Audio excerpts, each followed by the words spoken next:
In this drafting game, ecosystem, players are, well, creating their ecosystem.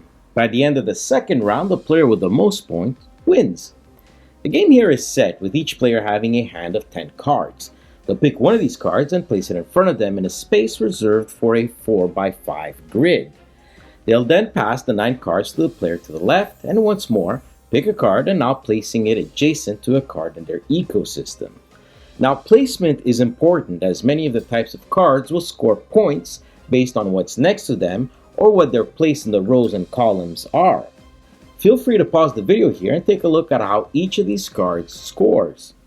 On top of that, every ecosystem thrives under diversity.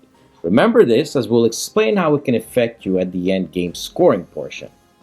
When all cards are drafted and placed, you'll deal 10 more cards to each player and now draft these counterclockwise. When all are drafted by the end of the second round, we go to final scoring. Now this pad will tell you what each type of card scores based on how you manage your ecosystem. Now for every type where you score 0 points, these will be considered ecosystem gaps. The less of these you have, the more diversity bonus points you'll make, and these can seriously affect your points. The player with the most points will win. Ecosystem will undoubtedly be compared to Sushigo in the same manner that it's a light drafting game that plays in about 15 minutes.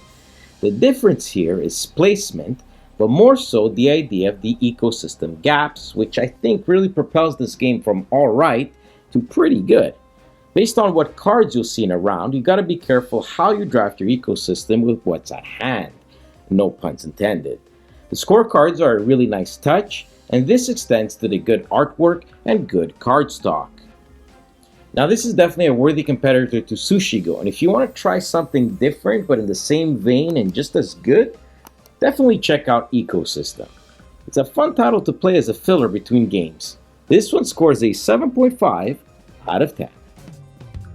Enjoyed our review? Like the video and subscribe. You can also find us on social media like Facebook and Instagram. Thanks for watching. Until next time.